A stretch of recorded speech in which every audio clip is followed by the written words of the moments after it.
दोन महत्त्वाचे संकल्प आधीच्या सरकारनं म्हणजे घटनाबाह्य सरकारनं केले. त्याच्यामध्ये एक होतं कर्जमाफी. शेतकऱ्यांची कर्जमाफी 3 लाखापर्यंत आणि लाडक्या बहिणींना त्यांचं मानधन वाढवून 2100 रुपये देण्याचे 2 संकल्प यांनी केले. शिवाय मग लोकांना रोजगार देणं वगैरे वगैरे वगैरे हे नेहमीच. तर आज आम्हाला पाहायच्या शेतकऱ्यांची कर्जमाफी होते का आणि लाडक्या बहिणींना 2100 रुपये दिले जात आहेत का. कारण ह्या 2 संकल्पावरच त्यांनी मतं विकत घेण्याचा प्रयत्न केला. महिलांची, बहिणींची, कष्टकऱ्यांची. पण ज्या पद्धतीचं आर्थिक पाहणी अहवाल जो महाराष्ट्राचा आलेला आहे की महाराष्ट्र कसा कर्जाच्या ओझ्याखाली तडफडतो आहे, महाराष्ट्राची आर्थिक परिस्थिती किती गंभीर आहे, त्याच्यामुळे आम्हाला एक चिंता आहे या राज्याच्या आर्थिक स्थितीची. पण राज्यकर्त्यांनी किंवा सत्ताधाऱ्यांनी मतं विकत घेण्यासाठी ज्या पद्धतीनं सरकारी तिजोरीचा वापर म्हणा किंवा गैरवापर केला तो इतक्या टोकाला गेलेला आहे की आता त्यांना मागे हटता येणार नाही. ज्या घोषणांवर तुम्ही मतं विकत घेतलीत त्या घोषणा तुम्हाला या अर्थसंकल्पात पूर्ण कराव्या लागतील, एवढंच मला म्हणायचं आहे. आज संसदेच्या अधिवेशनाचा दुसरा टप्पा सुरू होतो. विरोधकांचा अजेंडा नक्की काय असणार आहे? मणिपूर आहे, ट्रम्प यांनी ज्या पद्धतीने टॅरिफ वाढण्याची घोषणा केलेली आहे, दक्षिणेतील काही राज्य म्हणतात की हे तिन्ही विषय अत्यंत महत्त्वाचे आहेत. सर, तुम्ही डिटेलमध्ये एक्सप्लेन करा ना. बघा, एक तर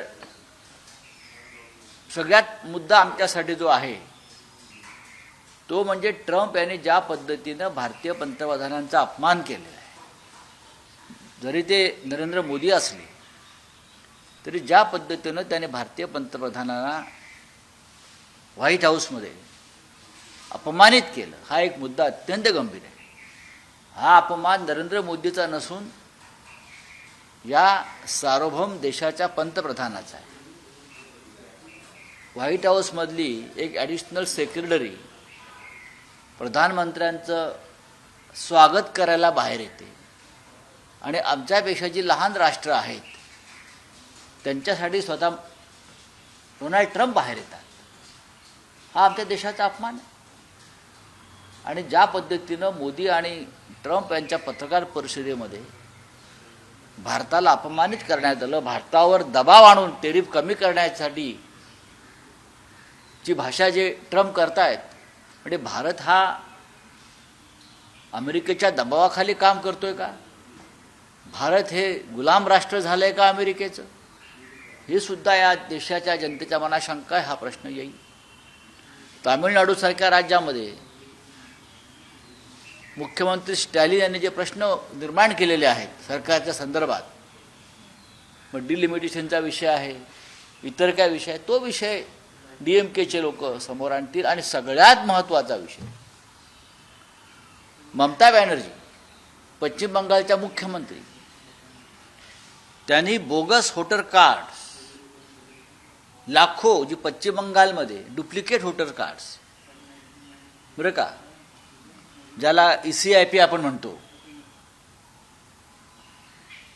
एकाच नंबरचे युनिक कोड ज्याला आपण म्हणतो, एकाच नंबरचे कार्ड्स, मतदारांचे कार्ड्स पश्चिम बंगालमध्ये जे मतदान करणार आहेत असे लाखो झारखंड, गुजरात आणि बिहारमध्ये सुद्धा मिळालेले आहेत.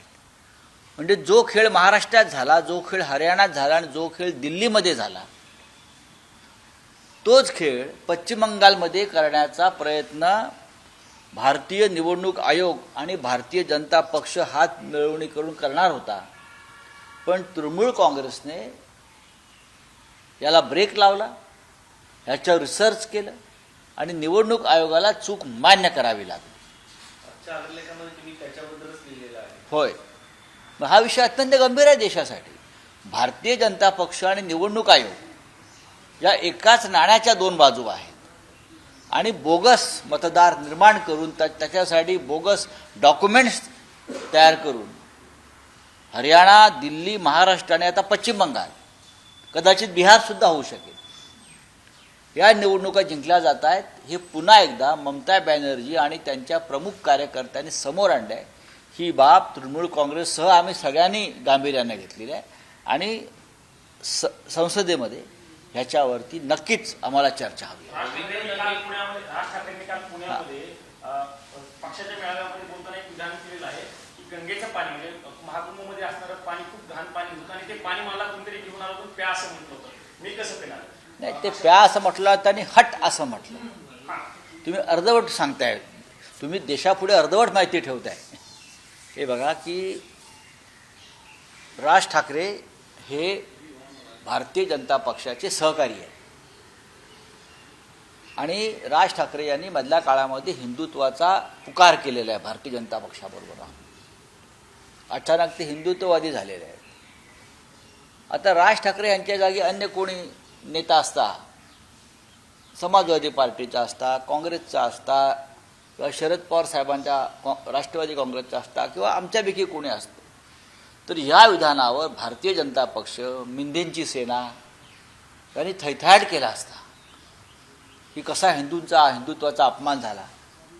आता बोला ना. मी राज ठाकरे यांच्या विधानावरती माझं मत व्यक्त करत नाही आहे काहीच. या प्रत्येकाच्या भावना आणि प्रत्येकाची मतं आहेत. त्यांना वाटलं ते बोलले, पण एक दुसरं कोणी बोलले असते तर यात भारतीय जनता पक्षाच्या ढोंगी हिंदुत्ववादाने थैथयाट केला असता. विशेषतः आमच्यापैकी जर कोणी असतं, काँग्रेसचं कोणी असतं, तर एवढ्याला रस्त्यावरती येऊन आमचे निषेधाचे मोर्चे काढले असते. राज ठाकरे आणि त्यांचा पक्ष हा भारतीय जनता पक्षाबरोबर काम करतो आहे, महायुतीबरोबर काम करतो आहे, देवेंद्र फडणवीस यांच्याबरोबर काम करतो आहे, एकनाथ शिंदे यांच्याबरोबर काम करतो आहे. त्याच्यामुळे राज ठाकरे यांच्या मताशी कदाचित हे दोन्ही प्रमुख पक्ष जे आहेत भाजप हे सहमत असतील. त्याच्यात त्यांनी मत व्यक्त केलं पाहिजे. राज ठाकरेंनी भूमिका आता पुन्हा बदलली आहे, ऊस बदलताना पाहायला मिळतात, त्याने भूमिका बदलताना पाहायला मिळतात. आता जरा पुरोगामी भूमिका घेतलेली आहे, याकडे कसं बघतात? काय पुरोगामी भूमिका मी का पाहिलं नाही. महाराष्ट्र हा पुरोगामीच आहे. आम्ही सगळे हिंदुत्ववादी जरी असलो तरी आम्ही पुरोगामी आहोत. आमचं हिंदुत्व हे नकली किंवा ढोंगी किंवा धर्मांधता असलेलं हिंदुत्व नाही आहे. प्रबोधनकार ठाकरे, माननीय बाळासाहेब ठाकरे, बरं का, ह्यांनी जे हिंदुत्व दिलं आहे ते पुरोगामी हिंदुत्वच आहे. त्याच्यामुळे कोणी पुरोगामी होण्याचं आता जर बोलत असेल तर महाराष्ट्र पुरोगामीच आहे ना. सर, बीडमध्ये आंदोलन और क्या है? रवींद्र दंगेकर हे काँग्रेसमधून आता शिंदे सेनेत दाखल होत आहेत, कसं पाहताय? त्यांना शुभेच्छा आहेत. धनगेकरांसारख्या कार्यकर्त्यांना हा निर्णय घ्यावा हे तळागाळातल्या कार्यकर्त्याला, ज्याला पक्षानं भरपूर काही दिलेलं असतं, त्या कार्यकर्त्यांसाठी धक्का असतो. ते काही सत्तेवर असल्यावरच कामं होतात हा दावा चुकीचा आहे. धनगेकरांचं संपूर्ण राजकारण हे विरोधी पक्षात गेलेलं आहे आणि विरोधी पक्षानंच आत्ता धनगेकर निर्माण केला. संघर्षातून निर्माण झालेला धनगेकर सारखा जेव्हा माणूस हा सत्तेच्या वळचिनेला जाऊन बसतो तेव्हा खरा धनगेकर हा खतम होतो, मरून जातो. हा नवा धनगेकर. जयंत पाटील यांनी म्हटलंय की मी सर्वांच्या संपर्कात आहे. अलीकडे जरा शांत असतात जयंत पाटील. जयंत पाटील आमच्याही संपर्कात आहेत ना. परवा आमच्या बैठकीला हजर होते ते. यशवंतराव चव्हाण प्रतिष्ठान सभागृहात जी महाविकास आघाडीची बैठक झाली त्याचं यजमानपद त्यांच्याकडेच होतं. त्याच्यामुळे महाविकास आघाडीतल्या सर्वच घटकांच्या संपर्कात ते आहेत. मोठे नेते आहेत ते. त्याच्यामुळे महाराष्ट्रातल्या इतर पक्षांच्या नेत्यांशी त्यांचा संपर्क असायला काहीच हरकत नाही. आमचाही आहे ना. पक्षाचा मेळावा झाला, त्या मेळाव्यामध्ये उद्धव ठाकरे असं म्हणाले की आपल्या मित्र पक्षांना सत्तेचे स्वप्न पडू लागले आणि त्यांनी मंत्रिपदाची जॅकेट शिवली होती म्हणून कदाचित आपला पराभव झाला. याचा अर्थ असा घ्यायचा की तुमच्यात समन्वय नव्हता, तुमचा आरोप हा मतदार याद्या ईव्हीएमवरती असतो. पण असं असताना उद्धव ठाकरेंचे घटकांपुढं विसंगत वाटत नाही का? अजिबात विसंगत नाही. चला क्या हिंदी में क्या है. मुंबई महापालिकेवरती महायुतीच्या केलेल्या- 7 नेत्यांना राज्य सरकार जी आहे सपोर्ट करते, त्यांच्या साखर कारखान्यांवर मेहरबान बघा, कोट्यावधी रुपये बुडीत कारखान्यांना दिले, कोट्यावधी रुपये. त्याच्यामध्ये तुम्ही नावं पहा ना, संजय मंडलिक आहेत, हसन मुश्रीफ आहेत, विवेक कोल्हे आहेत ना. मी तुम्हाला नावं सांगतो. 80 कोटी, 139 कोटी, 160 कोटी ही पैशाची लूट आहे. माननीय उद्धव साहेबांनी अशा प्रकारची लूट थांबवली होती. अशा कोणत्याही भंगारात जात असलेल्या कारखान्यांना जनतेचा पैसा देणार नाही ही त्यांची भूमिका होती. याची गॅरंटी कोण घेणार या पैशांची? कोट्यवधी रुपयाची ही लूट आहे. पण पाठिंब्याच्या बदल्यात, विधानसभेला मदत केल्याच्या बदल्यात, पक्षांतर केल्याच्या बदल्यात संजय मंडलिकांना का दिलं 139 कोटी? पक्षांतर केलं. पक्ष सोडण्याची किंमत काँग्रेसचे पण आहे की आहेत ना, काँग्रेसची आहेत ना. सगळेच म्हणतोय मी, काही ना काही कुठेतरी कोणीतरी आतून किंवा बाहेरून अप्रत्यक्षपणे हे भ्रष्ट सरकार आणायला मदत केली आणि त्याची किंमत त्यांना चुकवलेली आहे. लाडक्या बहिणींना 1500 रुपये दिले आणि ह्यांना 80 कोटीपासून ते 180 कोटीपर्यंत दिले. चलिए आप हिंदी में क्या है पूछ मुंबई ले. महापालिकेवर- हो गया हिंदी में क्या है. निर्धार सभा झाली असं एकनाथ शिंदे यांनी म्हटलं. उद्धव ठाकरे जी ने कल स्पीच देते हुए बोला था कल कि जिस तरह से बीजेपी डिवाइड कर रही है पूरी सोसाइटी. कौन बोला? उद्धव ठाकरे जी का कल पब्लिक में स्पीकिंग थी, वहां पर उन्होंने बोला था कि जिस तरह से बीजेपी डिवाइड करे पूरी सोसाइटी को, उनके जय श्री राम के नारों को रिप्लेस करना चाहिए जय भवानी और जय शिवाजी के नारों. देखिए, जय श्री राम का नारा जो है, महाराष्ट्र में हम जब एक दूसरे को मिलते हैं तो राम राम कहते हैं. ये महाराष्ट्र की परंपरा है. जब दो लोग मिलते हैं तो हम राम राम भैया, यूपी में कहते हैं राम राम भैया. तो ये राम राम की जगह जय श्री राम लाने वाले जो है वो ढोंगी हिंदुत्ववादी. राम राम तो है ना, हमारा राम राम तो ले लो. तो ये डिवाइड करना चाहते हैं. कल हमारा पार्टी का अधिवेशन रहा मुंबई का, और उसने बहुत सी बातें की है कि ये नकली और ढोंगी हिंदुत्ववादी है. ये देश का बंटवारा करना चाहते हैं, देश में दंगे करवाना चाहते हैं. ये उनकी बात है और ये सच है. जिस तरह का माहौल देश में बनाया जा रहा है, तो उद्धव ठाकरे जी ने जो बात कही वो सच ही है. राम राम है, फिर राम राम की जगह आप जय श्री राम लाए हो, तो राम राम को आपने काट दिया. हमारा राम राम जो है गरीबों का, वो काट दिया आपने. राऊत साहब- प्रयागराज में जिस तरह से गंगा वाटर की क्लीननेस के ऊपर क्वेश्चन रेज किए जा रहे हैं, सेंट्रल पोल्यूशन कंट्रोल बोर्ड की कल एक रिपोर्ट आई है, उसमें उन्होंने कहा है कि हमने कई तरह से जांच की और वो पानी प्योर है. और राज ठाकरे कनेक्टेड क्वेश्चन है. फिर राज जो ठाकरे का क्वेश्चन किया था. एनबीटी का जो रिपोर्ट आया था जब कुंभ का उत्सव चल रहा था, मेला चल रहा था तभी एनबी की तो वो रिपोर्ट सही है या ये रिपोर्ट सही है? उसके ऊपर एक SIT बनाइए. योगी साहब को बोलिए, बाबा जी को बोलिए, एक SIT बनाओ और किसका रिपोर्ट सही है. वो पहला वाला रिपोर्ट जब कुंभ चल रहा था, लोग गंगा में डुबकी मार रहे थे, तो किसने लाया था और क्यों लाया था? क्या आपकी पार्टी के अंदर की कोई गंदी राजनीति चल रही है आपके खिलाफ?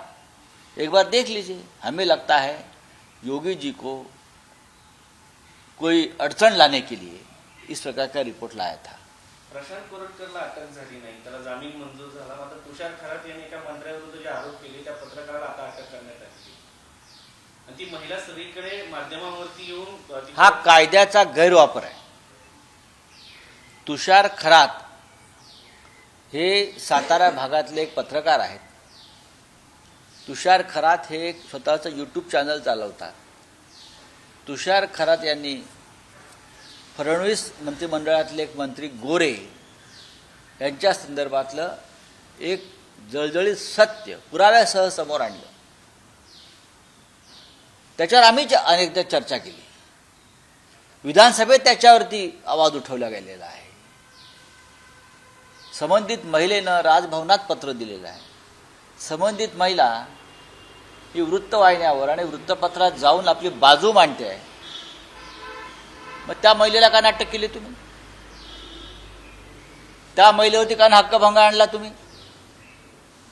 पण एक सामान्य पत्रकार आहे, तो झगडतोय, संघर्ष करतोय, तुम्ही त्याला अटक केली. हा या महाराष्ट्रामध्ये अभिव्यक्ती स्वातंत्र्यावर झालेला सगळ्यात मोठा हल्ला आहे. देवेंद्र फडणवीस यांनी आपल्या मंत्र्यांचे कारनामे थांबवायला पाहिजे. हे वाल्मिक कराड आणि धनंजय मुंडे टाईप जी प्रकरणं चालली आहेत प्रत्येक जिल्ह्यात चालू आहेत, दहशत, दबाव, दडपशाही. पण तुषार खरात यांच्या मागे महाराष्ट्रातल्या सर्व पत्रकारांनी उभं राहायला पाहिजे. हा फक्त तुषार खरातवरचा हल्ला नाही आहे, हा महाराष्ट्राला जी महान पत्रकारितेची परंपरा आहे, जी आपण नावं घेतो, जांभेकर, टिळक, आगरकर, आत्रे, ठाकरे, आणि नंतर आम्ही सगळे काम करतो पत्रकारितेमध्ये, या पत्रकारितेचा गळा घोटण्याचा कार्यक्रम आहे.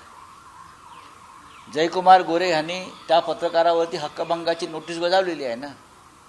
मग हक्कभंग समिती निर्णय घेईल ना काय घ्यायचा तो. तुम्ही त्यांना खोट्या गुन्ह्याखाली खोटे गुन्हे नोंदवून अशा प्रकारे अटक करताय. तुम्ही स्वतःला कोण समजताय मिस्टर गोरे? तुम्ही गुंडा असाल, तुम्ही माफिया असाल, तुम्ही मंत्री असाल, तुम्ही देवेंद्र फडणवीस यांचे लंगोटीयार असाल, पण अशा प्रकारे महाराष्ट्रातल्या मराठी पत्रकारांवर हल्ले करण्याचा प्रयत्न कराल तर तो तुम्हाला महाग पडेल, हे मी त्यांना सांगू इच्छितो. तुषार खरात ह्याच्यावर सगळे गुन्हे खोटे आहेत. मी सकाळीच माहिती घेतली, मला अनेकांनी कळवलं. माझं लक्ष आहे त्या घटनेवर. सुरेश दास यांची नार्को टेस्ट झाली पाहिजे, तरच दूधचं दूध पाणीचं पाणी होणार, असं आंदोलनकर्त्यांची मागणी. ठीक आहे, त्यांची मागणी आहे, सरकारने मान्य करावी. आपला खुश आहे तो, चलिए. हिंदी में अरे हो गया ना. एक हिंदी में सिंधुदुर्ग छत्रपती शिवाजी महाराज पर सर, पंकजा मुंडेंनी असं म्हटलं की मला फक्त ओबीसी समाजाचं नाही तर सगळ्यांचं नेतृत्व करायला आवडेल, असं एका वृत्तपत्राला मुलाखत देताना त्यांनी म्हटलं. मुख्यमंत्री पदाची पुन्हा त्यांची अपेक्षा नेमकं बघा, पंकजा मुंडे यांनी जे विधान केलेलं आहे त्यात आक्षेप घ्यावा असं काय आहे? पंकजा मुंडे या महाराष्ट्राचा एक जबाबदार मंत्री आहेत. पंकजा मुंडे यांचे वडील गोपीनाथराव मुंडे यांनी या राज्याचं नेतृत्व केलेलं आहे आणि त्यांचं नेतृत्व हे सर्वसमावेशक होतं, सर्व समाजाचं होतं. गोरगरिबांचं नेतृत्व त्यांनी केलं आहे. आणि पंकजा मुंडे यांची जर अशी भूमिका आहे की मी एखाद्या जातीचं, एका समाजाचं नेतृत्व करणार नाही, तर महाराष्ट्रातल्या सगळ्या समाजाचं मी नेतृत्व करेन, याला तर पुरोगामी नेतृत्व म्हणतात ना महाराष्ट्रातलं. पंकजा मुंडे यांच्या विधानाचं स्वागत करायला पाहिजे.